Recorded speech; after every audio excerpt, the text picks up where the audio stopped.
તમારા પગાર સ્ટબને સમજવું. હેલો, ઉમસ ડાઇનિંગમાં આપનું સ્વાગત છે.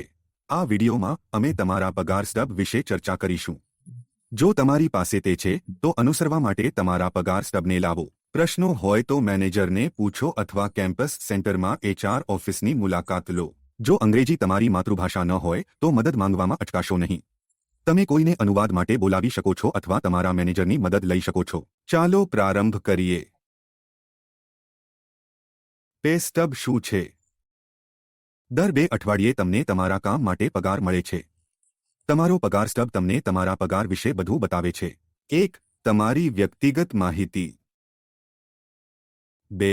તમારા કલાકો અને કમાણી. 3. પ્રીટેક્સ કપાત. 4. તમારા કર. 5. કર પછીની કપાત. 6. ચોખ્ખો પગાર. 7. ઉપલબ્ધ કલાકો. ટોચ પર તમે તમારું નામ અને સરનામું, કર્મચારી ID અને તમારું નોકરીનું શીર્ષક જોશો. ખાતરી કરો કે તમારા નામની જોડણી યોગ્ય છે. તમે 2 મહત્વપૂર્ણ તારીખો પણ જોશો: પગાર સમયગાળો, જે તમને જણાવે છે કે આ પગાર કયા 2 અઠવાડિયા માટે છે, અને સલાહની તારીખ, જે તારીખ છે જે તમારા બેંક ખાતામાં પૈસા જાય છે. યુમાસ પર તમને દર બીજા શુક્રવારે ચૂકવણી કરવામાં આવે છે. તમારા કલાકો અને કમાણી. તમારા પગાર સ્ટબમાં તમારા કલાકો અને કમાણી વિભાગ શોધો. શું તમને તે મળ્યું? આ વિભાગ તમને તમારી કમાણી બતાવે છે. તમારા કલાક દીઠ દરને કામ કરેલા કલાકો વડે ગુણીને નિયમિત પગારની ગણતરી થાય છે. ઉદાહરણ તરીકે, જો તમને પ્રતિ કલાક $18 ચૂકવવામાં આવે છે અને તમે 2 અઠવાડિયામાં 80 કલાક કામ કરો છો, તો તમારો નિયમિત પગાર $1440 છે. આ વિભાગમાં અન્ય પ્રકારની ચૂકવણીઓ પણ શામેલ છે. તમારા વેકેશન, માંદગી, વ્યક્તિગત સમય અથવા ઓવરટાઇમના કલાકો અહીં દેખાશે. નિયમિત, ઓવરટાઇમ, રજા અને અન્ય કમાણી સહિત આ બધાને ઉમેરો. કુલ પગારને તમારો કુલ પગાર કહેવામાં આવે છે. કંઈ પણ બહાર કાઢતા પહેલા તમે કમાવેલા આ બધા પૈસા છે. યાદ રાખો, સેમેસ્ટર વચ્ચે તમારા કલાકો બદલાઈ શકે છે. વિરામ દરમિયાન જ્યારે તમે ઓછું કામ કરતા હોવ ત્યારે તમારો કુલ પગાર ઓછો હોઈ શકે છે. આ સામાન્ય વાત છે. ટેક્સ કપાત પહેલા. તમારા પગાર સ્ટબમાં ટેક્સ કપાત પહેલાનો વિભાગ શોધો. શું તમને તે મળ્યું? આ વિભાગ તમે કર ચૂકવતા પહેલા તમારા પગાર સ્ટબમાંથી કાઢેલા નાણાં બતાવે છે. સૌથી મોટી પ્રીટેક્સ કપાત સામાન્ય રીતે આરોગ્ય વીમો છે. યોજના અને કવરેજ, તમે એકલા કે પરિવાર સાથે મુજબ રકમ બદલાશે. બીજી કપાત Massachusetts state employees retirement system નિવૃત્તિ યોગદાન છે.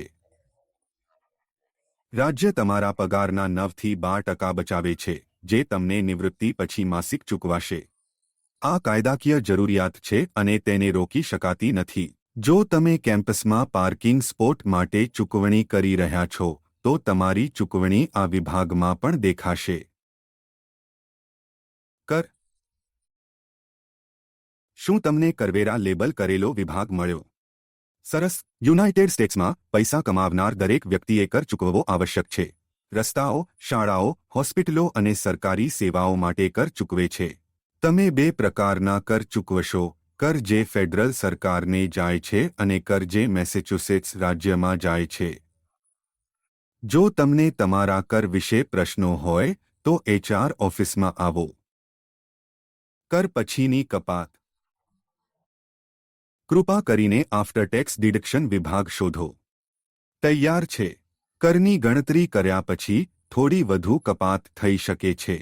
ઉદાહરણ તરીકે, જો તમે યુનિયનના સભ્ય છો અથવા જો તમે વધારાનો જીવન વીમો પસંદ કર્યો હોય, તો આ ચૂકવણી આ વિભાગમાં દેખાશે.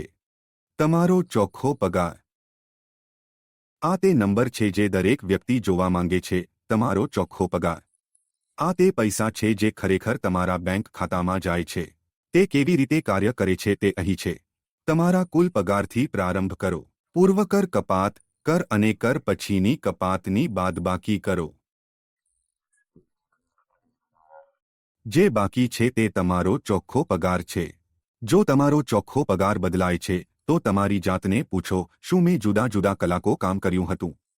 શું નવી કપાત શરૂ થઈ? શું મેં ઓવરટાઇમ કમાવ્યું છે? તમારા શેડ્યુલમાં નાના ફેરફારો તમારા ટેક હોમ પગારમાં ફેરફાર કરી શકે છે. ઉપલબ્ધ કલાકો. તમારા પગાર સ્ટબમાં ઉપલબ્ધ કલાકો વિભાગ શોધો. શું તમને તે મળ્યું? આ વિભાગ બતાવે છે કે તમે ચૂકવણી કરતી વખતે રજા લેવા માટે કેટલા કલાકોનો ઉપયોગ કરી શકો છો. આ વેકેશનનો સમય અંગત દિવસો અને માંદગીના દિવસો હોઈ શકે છે. અહીં જે નંબર દેખાય છે તે દરેક કેટેગરી માટે ઉપલબ્ધ કલાકોની સંખ્યા છે. તમારી રજાઓનો સમય વાપર્યા વિના પણ એકઠો થશે. તમારો અંગત સમય ડિસેમ્બરના અંત સુધીમાં વાપરી લો, નહીંતર તે જતો રહેશે અને નવો સેટ શરૂ થશે. ચૂકવણીમાં ભૂલ કે પ્રશ્ન હોય તો મેનેજર અથવા એચઆરનો સંપર્ક કરો. તમારા પગાર સ્ટબને સમજીને તમે ખાતરી કરી શકો છો કે તમને યોગ્ય રીતે ચૂકવણી થઈ છે અને તમે જે કમાવ્યું છે તે તમને મળી રહ્યું છે. યુમાસ પર તમારા ઉત્તમ કાર્ય માટે આભાર.